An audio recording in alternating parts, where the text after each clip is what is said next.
Welcome, Partisians. Here we are in beautiful Paris, France, for our very first Partisia Blockchain Blockcast. I am Jenny on the block, and don't be fooled by the rock stars that I've got. We are going to share some great information with you today on Fun Friday. Brian, let's start with you. Thanks for the good intro, J-Lo DeBroy. I appreciate that. I'm Brian. I'm one of the co-founders of Partisia Blockchain. I've been in the space officially since 2013, but I actually first witnessed the greatness of Bitcoin in 2009. So we'll talk a little bit about the history of a few of the bear and bull cycles, because where we want to get to today is what are the next trends? What's upcoming? I'm here with Massimo. You want to introduce yourself? And then Logan. Thanks so much, Brian, for the introduction. So my name is Massimo Moretti. I'm the CEO and founder of Signum Group, which is the first Web3 powerhouse accelerator and venture studio. So more than happy to talk about trend. Many stuff are going on right now in the Web3 ecosystem. So NFT, crypto, blockchain, DeFi. Logan, over to you, and give us a Friday fun fact, Friday please. fun fact. Well, my name's Logan Ryan Golema. I'm the director of operations for Partisia Blockchain. I am a coder by trade, and I really lead the devs on the application side for everything that we do for Partisia. My fun fact, I was a professional fencing athlete until I got hurt. I started coding Bitcoin around 2010, 2011, and that's history. I mean, it's been a really long decade of a lot of weird things that we've seen over the years and the growth of this industry, and I'm really excited to talk about them. Great. Well, today we are going to share a secret with you. We have a bear in the room. We are still in a bear market, and today the debate will be about this bear market. Is it a bear market? Is it not? And we'll get the take from the three of you, because I believe that all of you have been through quite a few different market cycles. So, Brian, kick it off. Yeah, I think that I just want to sort of give a few words of caution and also encouragement to the newcomers in the space. I've been through basically every cycle since the beginning, and I can kind of give you just a brief history of each one, just so we can put things in perspective and remind everybody that this is a long-term game. This is a disruptive industry of decentralization and the return of control and power of assets and value to the user and not middleman like the bank. That's what this is all. That's what it started as. So basically you had Occupy Wall Street and the 2007-8 crash. The Occupy Wall Street movement began, and that's when Bitcoin sort of was birthed, right? And the big vision was the revolution of sound mathematical money that had limited supply, transparent economics versus the existing ecosystem of central banking, where they print infinite money from the sky, boo, without necessarily disclosing what's happening. There's no audits. I mean, come on. No I don't think audit the Bank of the of England's central ever bank. been I mean, audited. that's crazy. So think about that. So I was in university at the time, and for me, it was this big revolutionary idea, and I got really excited about it. Beyond the just sort of discussions, though, about Occupy Wall Street and Bitcoin started to pop up on college campuses. The first experience I had is and saw how it can solve a problem and what's a real use case is I was an online poker player in university, and me and a couple friends were champion level players. We won big tournaments on the online scene. It sort of got banned not so long after, but before the real ban, which was called Black Friday.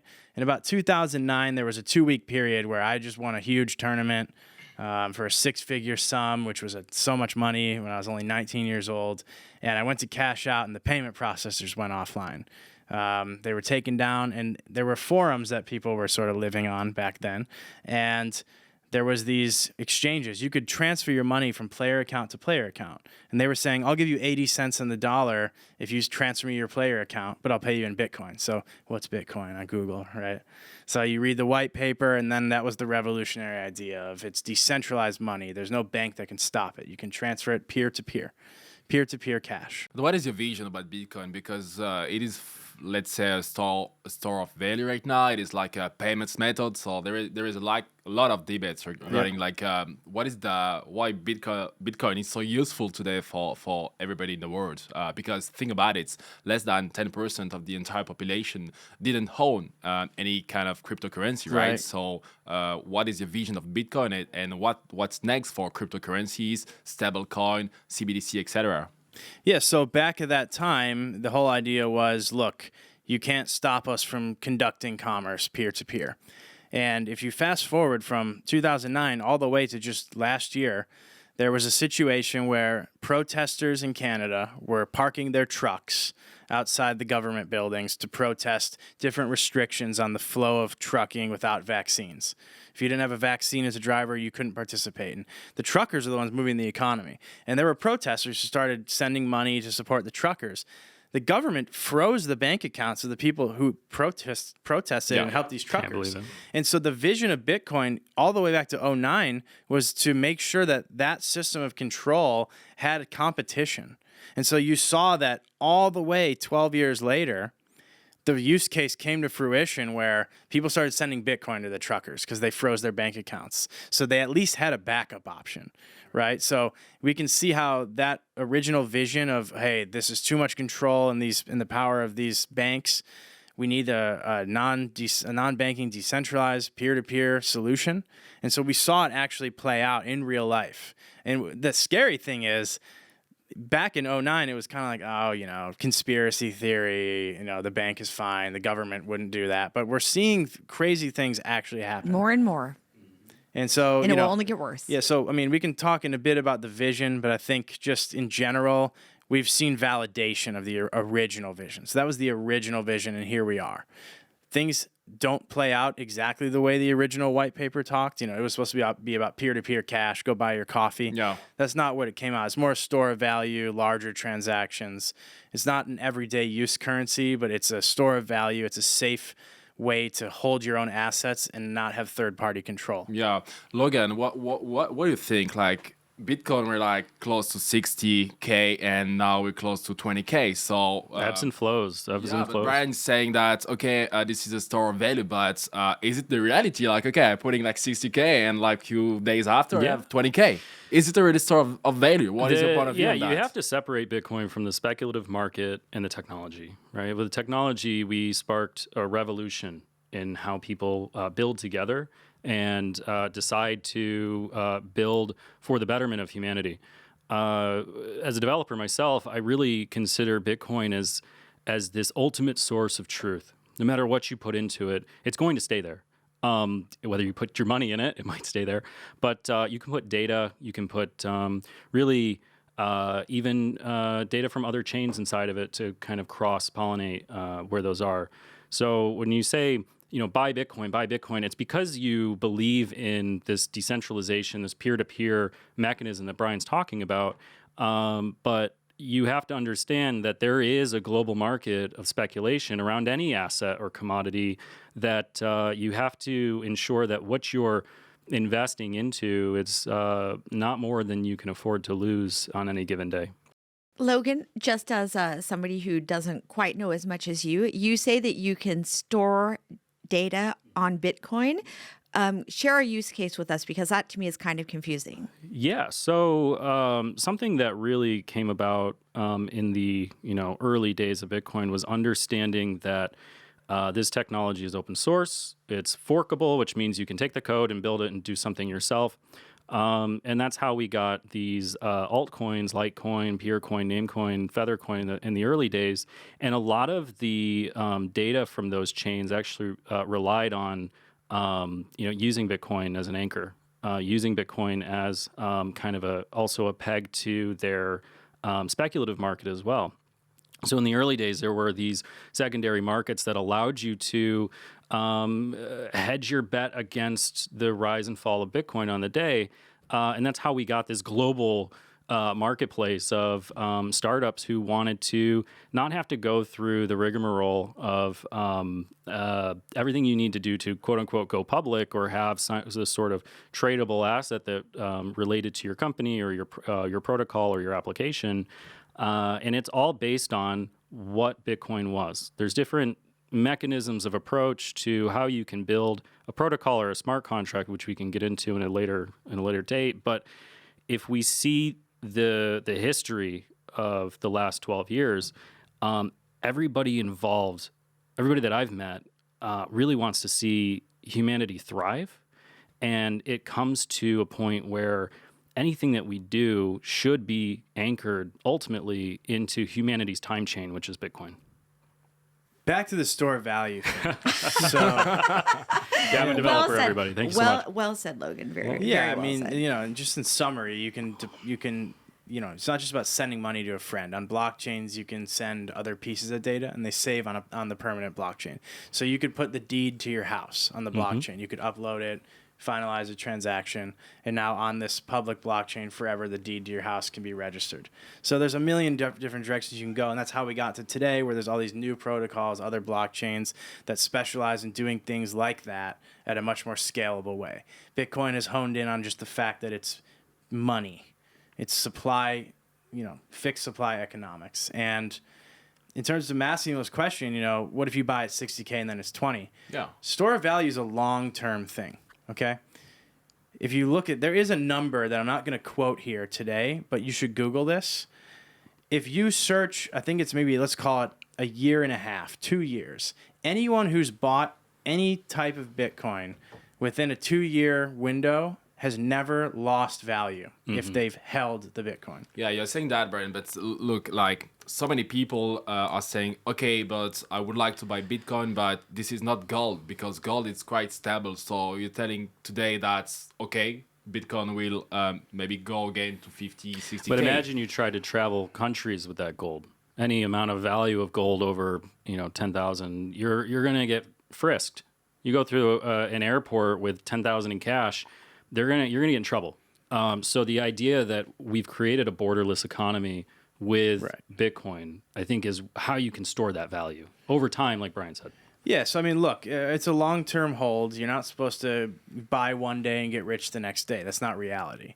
I think that in general, the cryptocurrency markets have changed expectations, even in startup world. I mean, my first startup was in 2014, undergroundseller.com is a wine e-commerce marketplace in the U.S. And it still exists today and is thriving. Yeah, so, we're selling wine all over the U.S. We're doing this aggregation model where anyone can buy and it goes to one warehouse and you have a cloud, like log into your profile. You can see all your wines like a virtual wine seller, ship wherever you want. Point is, when we started and got funding from Y Combinator, they told us it takes 10 years to build $1 billion business. Mm-hmm. And you're seeing $1 billion valuations pop up overnight all the time now. And that's a signal that things are a bit out of control. And so now we're seeing this sort of drawback, the bear market. And something I want to say is, look, I've been a part of the last crypto bear market from 17 through 18, 19, 20, 21, even then it starts popping again. Mm-hmm. It's painful. Oh, yeah. We haven't seen any pain yet. So just a word of caution to people out there. This isn't over. And if it is, then great. I mean, things are a bit different. One difference I see is there are people who made exorbitant amounts of money, particularly the professional finance side of the business, and they are reinvesting capital. But what a strategy! Like, think about, I would like to invest some crypto, and I'm not really aware about like on which crypto I can bet. I can Bitcoin or Ethereum or many different altcoins. So think about it. Now we have like so many token and different cryptocurrency. Few thousand, right? So well, the saying is to do your own research. There's so much information now, a wealth of information, because us builders, we are it is in our best interest to educate the population on why this is better. So do your own research, go out, find what moves you as even just a person.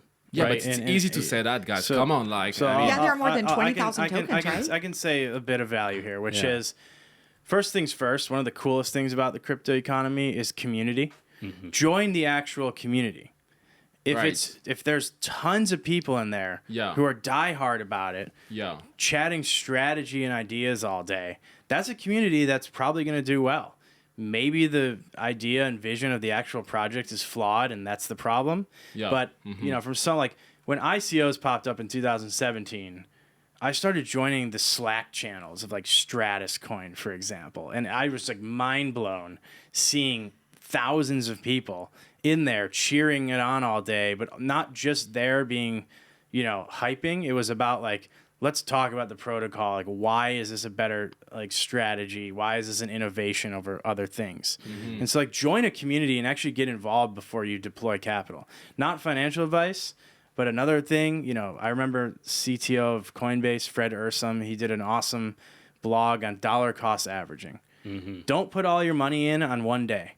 If you decide you want to get involved in something, you don't have to do it that way. You can buy a little bit each day or each Friday over the course of a year. So if it's going down, you're getting more. If it's going up, you've already started to, appreciate your assets. So, not financial advice, but there's different strategies of how to deploy capital. Yeah, community, I think is key. I do agree with you. However, it's still for dedicated to the elites, right? Because if you're not in the right network, so, think about people that's, they just know classic investments. They would like to go into crypto, so you need to know maybe Slack or Discord, so how they can join, the right community, the right channels. Yeah.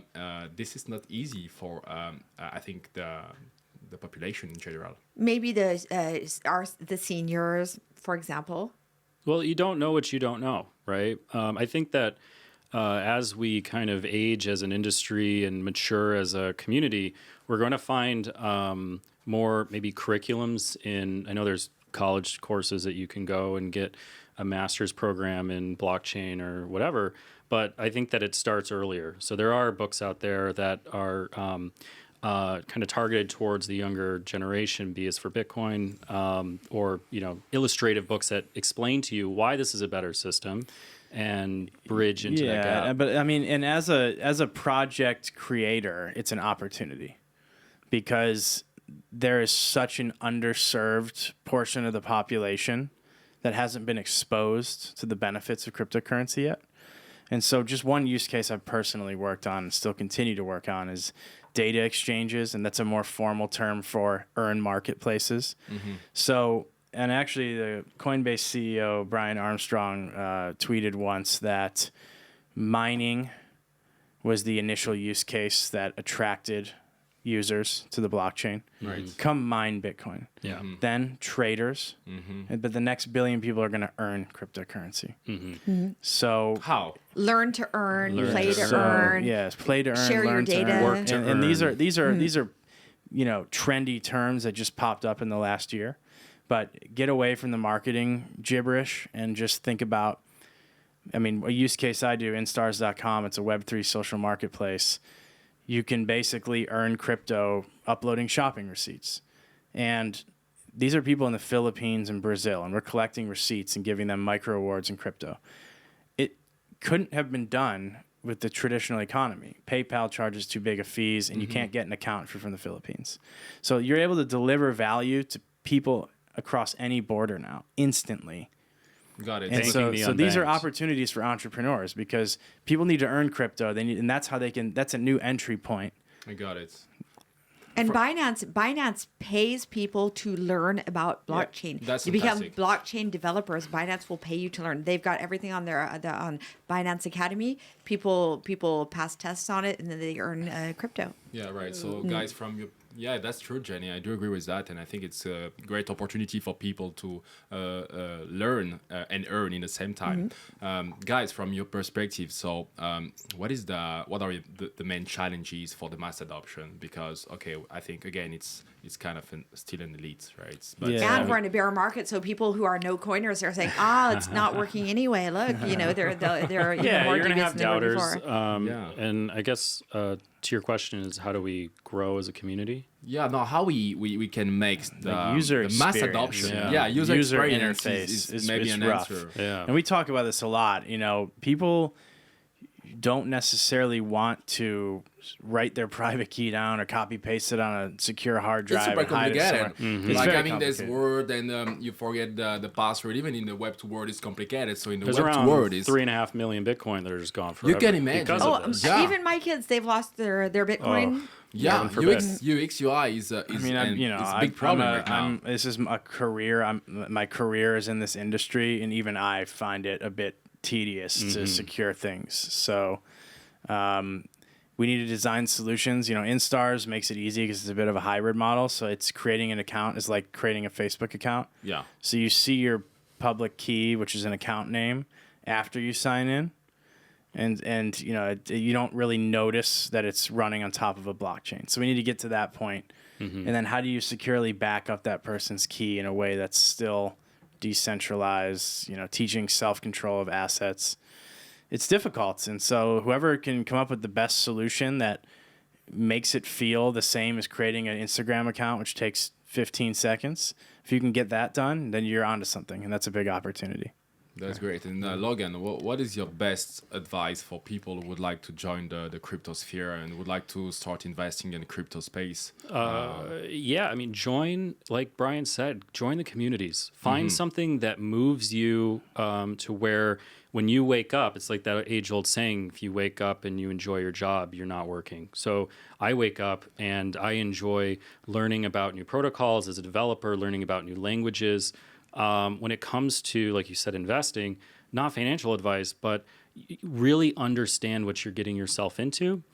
Dollar cost average is a great strategy, but if you pine for it, you'll really want to understand more and just go down the rabbit hole, because there might be all of this surface level stuff you see in the media, but it goes deep. And you can find your niche very quickly and thrive very quickly, because our community is emblazoned by individuals who then grow the network. Excellent.